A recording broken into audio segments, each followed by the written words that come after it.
हिंदू धर्म में नरक चतुर्दशी के पर्व का बहुत खास महत्व होता है। इसे छोटी दिवाली, रूप चौदस, नरक चौदस, रूप चतुर्दशी अथवा नरका पूजा के नामों से भी जाना जाता है। इस दिन मृत्यु के देवता यमराज और भगवान श्री कृष्ण की पूजा का विधान हिंदू धर्म में नरक चतुर्दशी के पर्व का बहुत खास महत्व होता है। इसे छोटी दिवाली, रूप चौदस, नरक चौदस, रूप चतुर्दशी अथवा नरका पूजा के नामों से भी जाना जाता है। इस दिन मृत्यु के देवता यमराज और भगवान श्री कृष्ण की पूजा का विधान है। रूप चौदस के दिन संध्या के समय दीपक जलाए जाते हैं और चारों ओर रोशनी की जाती है। नरक चतुर्दशी का पूजन अकाल मृत्यु से मुक्ति और स्वास्थ्य सुरक्षा के लिए किया जाता है। हर साल यह पर्व कार्तिक माह के कृष्ण पक्ष की चतुर्दशी तिथि पर मनाया जाता है, यानी यह पर्व दिवाली के एक दिन पहले और धनतेरस के एक दिन बाद आता है। जानते हैं नरक चतुर्दशी 2023 तिथि। अभ्यंग स्नान का समय, काली चौदस की पूजा का मुहूर्त, हनुमान पूजा मुहूर्त, नरक चतुर्दशी की पूजा विधि, मान्यता व उपाय। पौराणिक कथा जानते हैं। उसके पहले अगर आप चैनल पर नए हैं तो चैनल को सब्सक्राइब कर बेल आइकन प्रेस कर लीजिए, जिससे आपको ज्ञानवर्धक धार्मिक जानकारी यहां मिलती रहे। कार्तिक मास के शुक्ल पक्ष की चतुर्दशी तिथि की शुरुआत 11 नवंबर को दोपहर 1:57 से हो रही है। इस तिथि का समापन अगले दिन 12 नवंबर को दोपहर 2:44 पर होगा। छोटी दिवाली यानी नरक चतुर्दशी के लिए प्रदोष काल 11 नवंबर को प्राप्त हो रहा है, इसलिए छोटी दिवाली 11 नवंबर को मनाई जाएगी। ऐसे में जो लोग मां काली, हनुमान जी और यम देवता की पूजा करते हैं, वे 11 नवंबर को नरक चतुर्थी यानी छोटी दिवाली का पर्व मनाएंगे। नरक चतुर्दशी 2023 पर यम दीपक जलाने का समय। नरक चतुर्दशी पर प्रदोष काल में यम दीपक जलाई जाती है, इसलिए 11 नवंबर को यम दीपक जलाई जाएगी। इस दिन शाम को 05:32 से सूर्यास्त होगा, उसके साथ ही प्रदोष काल शुरू हो जाएगा। ऐसे में आप शाम 05:32 से यम का दीपक जला सकते हैं। अभ्यंग स्नान का समय।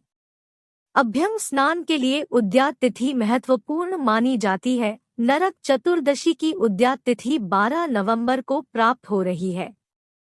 इस दिन अभ्यंग स्नान का समय सुबह 5:28 से 6:41 तक है। नरक चतुर्दशी पर सूर्योदय के पूर्व शरीर पर उपटन लगाकर स्नान करने की प्रक्रिया को अभ्यंग स्नान कहा जाता है। नरक चतुर्दशी पर मां काली की पूजा रात में करते हैं। काली चौदस की पूजा का समय 11 नवंबर को है। इस दिन पूजा का मुहूर्त रात 11:45 से देर रात 12:39 तक है। हनुमान पूजा मुहूर्त। नरक चतुर्दशी के दिन हनुमान जी की भी पूजा करने की परंपरा है। इस साल नरक चतुर्दशी पर हनुमान पूजा 11 नवंबर को रात में होगी। हनुमान पूजा का शुभ मुहूर्त रात 11:45 से देर रात 12:39 तक है। नरक चतुर्दशी की पूजा विधि। नरक चतुर्दशी के दिन सूर्योदय से पहले स्नान करके साफ कपड़े पहन ले। नरक चतुर्दशी के दिन यमराज, श्री कृष्ण, काली माता, भगवान शिव, हनुमान जी और विष्णु जी के वामन रूप की विशेष पूजा की जाती है। घर के ईशान कोण में इन सभी देवी देवताओं की प्रतिमा स्थापित करके विधि पूर्वक पूजन करें। देवताओं के सामने धूप दीप जलाएं, कुमकुम का तिलक लगाएं और मंत्रों का जाप करें। नरक चतुर्दशी से जुड़ी मान्यता। नरक चतुर्दशी के दिन यम देवता का पूजन अकाल मृत्यु से मुक्ति के लिए किया जाता है। वहीं पौराणिक मान्यताओं के अनुसार इसी दिन भगवान श्री कृष्ण ने नरकासुर नामक असुर का वध किया था। साथ ही इस दिन उपटन लगाकर स्नान किया जाता है, इसलिए इसे रूप चौदस भी कहा जाता है। नरक चतुर्दशी के उपाय। नरक चतुर्दशी के दिन यमराज के नाम से दीपक जलाएं और इसे दक्षिण दिशा में रखें। मान्यता है कि यम के नाम का यह दीपक जलाने से पाप नष्ट होते हैं। दक्षिण दिशा पितरों की दिशा मानी जाती है। ऐसे में इस दिशा में दीपक जलाने से पितरों का आशीर्वाद मिलता है। साथ ही नरक चतुर्दशी के दिन अपने घर के बाहर भी कम से कम 5 या 7 दीपक जलाएं। प्राचीन काल में नरकासुर नामक एक राक्षस था, जिसका वर्णन पुराणों में मिलता है कि भूदेवी के बेटे नरक ने घनघोर तपस्या करने के बाद भगवान ब्रह्मा द्वारा दिए गए एक आशीर्वाद से असीम शक्ति प्राप्त कर ली थी। इसके बाद लोगों को बहुत कठिनाइयों का सामना करना पड़ रहा था। दानव इंसानों पर अत्याचार करते थे और महिलाओं का अपहरण कर उन्हें महल में कैद कर लेते थे। नरकासुर के अत्याचार को सहन करने में असमर्थ देवता भगवान श्री कृष्ण से प्राणियों की रक्षा करने के लिए विनती करने लगे। लेकिन राक्षस नरकासुर को एक वरदान था कि वह केवल अपनी मां भूदेवी के हाथों से मर सकता था। अतः श्री कृष्ण ने अपनी पत्नी सत्यभामा को नरकासुर के साथ युद्ध में उनका सारथी बनने को कहा, क्योंकि सत्यभामा ही भूदेवी का पुनर्जन्म थी।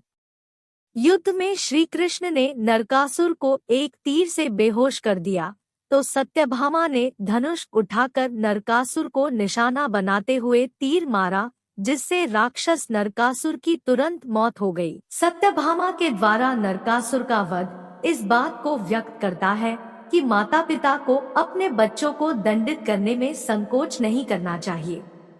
नरक चतुर्दशी का त्योहार यह संदेश देता है कि समाज की भलाई हमेशा किसी व्यक्ति के अपने व्यक्तिगत स्वार्थ से अधिक प्रबल होनी चाहिए। मां भूदेवी ने कहा कि मारे गए राक्षस नरकासुर की मृत्यु शोक के रूप में नहीं मनाई जानी चाहिए, बल्कि इसे एक जश्न के रूप में मनाना चाहिए। ऐसा माना जाता है नरकासुर की मृत्यु के बाद भगवान श्री कृष्ण के शरीर पर पड़े रक्त के छींटे को साफ करने के लिए उन्होंने स्वयं तेल से स्नान किया था। तभी से यह परंपरा चलती आ रही है कि इस दिन को लोग धूमधाम के साथ मनाते हैं। लोग नरक चतुर्दशी के दिन तेल लगाकर स्नान करते हैं और शाम के वक्त पूजा करने के बाद आतिशबाजी करते हैं। जानकारी अच्छी लगी हो तो वीडियो को लाइक कर चैनल को सब्सक्राइब कर बेल आइकन प्रेस कर लीजिए, जिससे आपको ज्ञानवर्धक धार्मिक जानकारी यहां मिलती रहे।